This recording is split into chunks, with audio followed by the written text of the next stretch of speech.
Proud of our kids. It's well documented the struggles we've had, the circumstances that we've played under all year, but they've continually showed great character in difficult moments, and it's why you get into coaching is to try to teach difficult lessons. You don't like to teach them through losing basketball games for sure, but a season like this, you certainly have to grab on to whatever little successes you have, and today was an example of what's possible with this group. Hopefully we can hold on to it, and I'll just tell you guys what I told them. Let's figure out a way to bounce back from winning, and something we haven't done so far in conference play, and just looking forward to getting back to preparation and getting up for the next one. You mentioned bounce back from a win, and the inconsistency has been obviously a big topic. What clicked today? What was really clicking for you guys? This is the most complete I think you've played in a few weeks. Yeah, I mean, first and foremost, the kids have pride. They for the most part have owned when we haven't played well, and have taken the difficult, direct truth, without much fight back, and that gives you a chance to have an opportunity to then play better. And so, yeah, the challenge the other day was we got a bus kicked on the glass, and we got dominated in the paint. And, today the response from all of those guys to be able to out-rebound them the way we did and be able to dominate the game inside was a testament to their competitive response and the ability to, again, they met the moment today. And like I said, now it's a different challenge ahead of us. Was that kind of why you went with Tyreek in the starting lineup, was to kind of kickstart that maybe? Yeah. As much as anybody on our team, Tyreek's earned the opportunity to play more, play through some mistakes, and make an impact on our team. And he's answered every challenge that we've thrown at him, whether it be the third of a rotating set of 5 men, or not play much, or at all, or start, or come off and play the last few, whatever. And, guys like that you can build a program with. And I'm thankful he's here because his commitment to winning is what will give us a chance to have success for the next several years. I think you had a 22-3 run from the end of the first half into the second half. What's your thoughts on that? Look like you guys are having a lot of fun out there. Yeah, that's got to be a part of it, Nate. Appreciate you being here. It's for this team, one of the hard things for our staff has been to convey to these guys what winning means. What does it equate? What do you get for winning? We could have won all our games this year, and people would not be talking about us being a tournament team. And as you know, you've been around this game. That's what you play at this level for. It's an opportunity to be a part of the conversation. We're not a part of the conversation.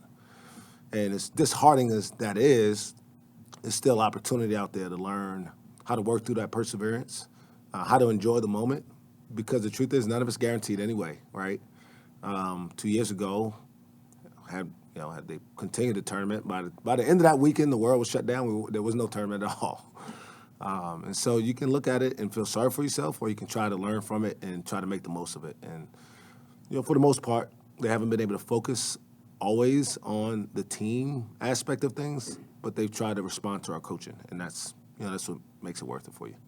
You talk about what do you get for winning. With this team and the situation you're in, when you're trying to grab onto the joy that you can get from winning, what does that look like for you guys in the locker room after a win like this? Yeah, it's been hard, I'll be honest. And I don't think it's malicious, but I don't know if this team's always enjoyed winning this year. It's hard, but what do you tell them? On every board in every locker room around the country, there's a path to get where everybody wants to go. For an 0-11 Georgetown team today, they're saying, you know what, let's try to build some momentum so that when we get to New York for the conference tournament, we can win 4 games and go dancing. That's what it is. It's what our sport is about. And we don't have that. And so that's made it difficult for them to grab onto well, sacrifice and commitment, and for what? And so that's made it difficult, but we're here, they're competing, and today was fun. Bryce Williams was somebody who, with those couple of assists and kind of through that second half run, was really able to make an impact and finished plus 27 in this game. What did you see of how he affected his team out there today? I mean, what you saw is why we missed him so much. He can do so many different things to make the game easier for his teammates. I think he had a lob. He had a kick out for a three. He scored himself. And so he makes the game easier, and it's why having a really good point guard is such a commodity in our game. And so when you don't have a guy who's committed to doing that over and over again and doesn't care if he only scores what he scored, 9 points, it's what makes good teams great, is having a guy who's willing to and wants to make the game easier for the other four guys on the court. What was your view of that lob pass he threw? Because I think he's standing pretty much next to you when he threw the pass. Obviously it's a set play. We drew up. We knew they were playing zone. I say this all the time. When I draw up a play, we score. Like when I draw it up on the board, it's 2 points or 3 points, wherever the shot comes from. But I saw how they defended the first pass and knew it was going to be there. But it was great execution by Caleb, who set the screen. And obviously he put the pass on the money to a really good athlete. So just worked out. It was the right call at the right time against the right defense. Such a long pass, though. It was a long pass, but the zone kind of gives you a little bit more margin for error there. You ended up with 3 3-pointers, but throughout most of the game, you didn't have any, and yet it was a blowout. What does that say about this team? And can you remember a game like this where you're kind of blowing out a team and you finished 3 for 13, but for a while you didn't have any threes? Well, we don't blow out very many people at all. I mean, we had a cheat code last year. We played every game was like a barn burner for you guys. I think we planned it for you guys' writing skills. But with that being said, I think what it shows me is when we're committed to the defensive end, we have a chance to beat anybody. And sometimes that leads to easier baskets. And sometimes, I think I said this in our media session the other day, when we were scoring more in our league games, we were losing because we weren't defending as well. And we finally put those two things together, and that was the result. It's not about necessarily making a bunch of threes. It's about not giving up easy baskets, rebounding the ball, and then on the other end, getting the best shot you can. And does the defensive effort, does that tie back to kind of a pride thing too? Of course.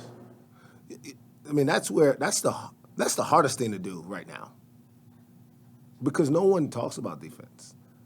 Not lay fans. Like, it's just about, man, they suck. They can't shoot. I mean, or they turn the ball over too much, or they don't make free throws. It's never about, well, man, that was a heck of a defensive possession. Those guys were covering up for each other, and that was a great block. I mean, the play of the game for me, without the benefit of watching the film, is we get driven in the first half. I think it was ice. Might have been 1K.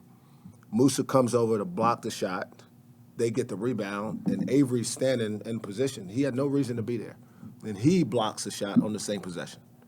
That's the competitiveness that is hard to hold on to when winning doesn't have a carrot at the end.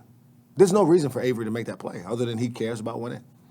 And so you got to give him credit for being able to muster it up today and get it done. But that's a hard thing to do right now, because even if you can't play in a postseason tournament, if somebody's averaging 18 points a game, they can get recognized for all conference or whatever it is. They can be on the draft board. And so there's something individually out there. But defense is about the team, and that's what makes it difficult. And what made you pick Musa and Tyreek to be the one to write the numbers on the whiteboard? I look at the box score, and it seems like there's a lot of candidates. Yeah. One, Musa's impact and his growth over the course of the year, hard for me to ignore.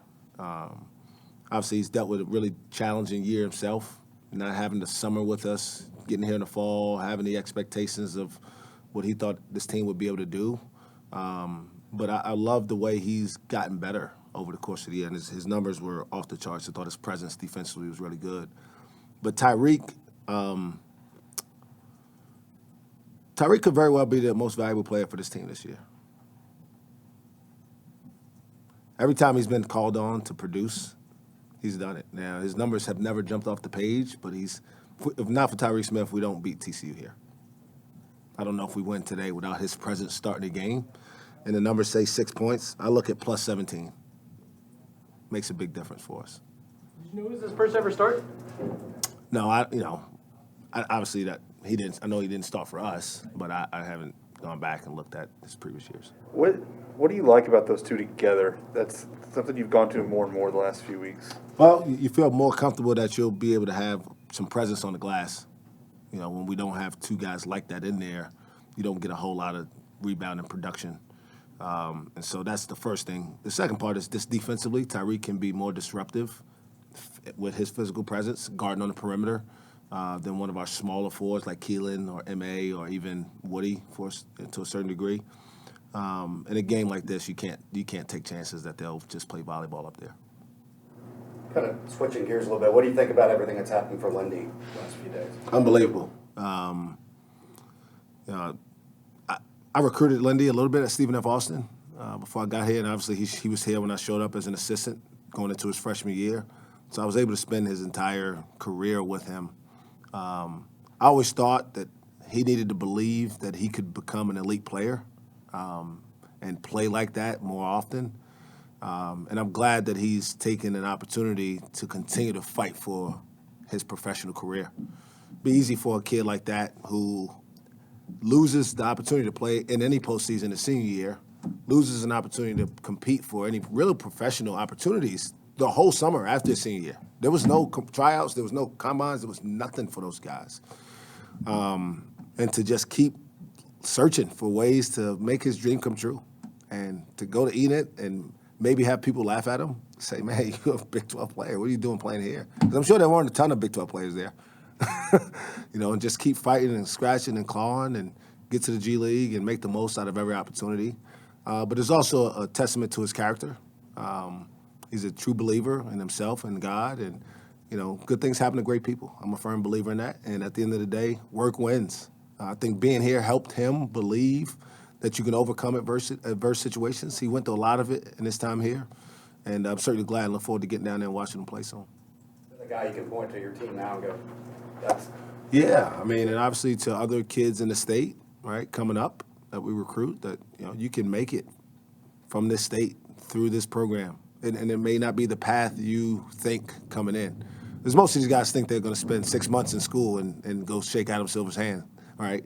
But the truth is most of them who make it are going to have the path that Lindy Waters had. How have you seen Moose's offensive game develop over this year, not just as a lob threat, but in post as well? Just patience. He's been more aggressive as an offensive rebounder. He had almost half of our offensive rebounds today. And he's got more comfortable at the free throw line. What was he, 2 for 4 today? 2 for 4, which obviously isn't where we want him to be, but it's a big improvement. He seems comfortable up there, and there's been games he's been 3 for 4. We'll continue to work on that to get him better. Have you seen M.A. take some steps the last few weeks? Yeah. A lot of times the kids just got to get out of their own way. They want it, and I get it. It's hard to focus on the team and focus on, when it's not going the way you want it to. But I think he's taken the coaching. He's allowed us to help him try to figure out how to improve as a player. And he's a young kid. The challenge is when you come in with the guy who's able to fast-track this thing like they were, they think it's easy. He made it look easy. It's not as easy as he made it look. So just, I said it before, be patient. Unpack your bags, take your shoes off, enjoy college. Pretty cool experience here. I think back to those alley-oops Cisse had. Is the harder part of that play the pass to set it up or getting up in the air and throwing it down? No. The harder part is jumping up there. All right? Now, if you're 7 foot, it's not as hard, but we can go out there and throw you perfect lobs all day long. The hardest part is being able to jump up there, catch that ball, and find a way to throw it in the rim. It just looks easy, man. I gotta ask someone because Sam's not throwing me those in the Yeah, absolutely. For more information, you can visit tulsaworld.com.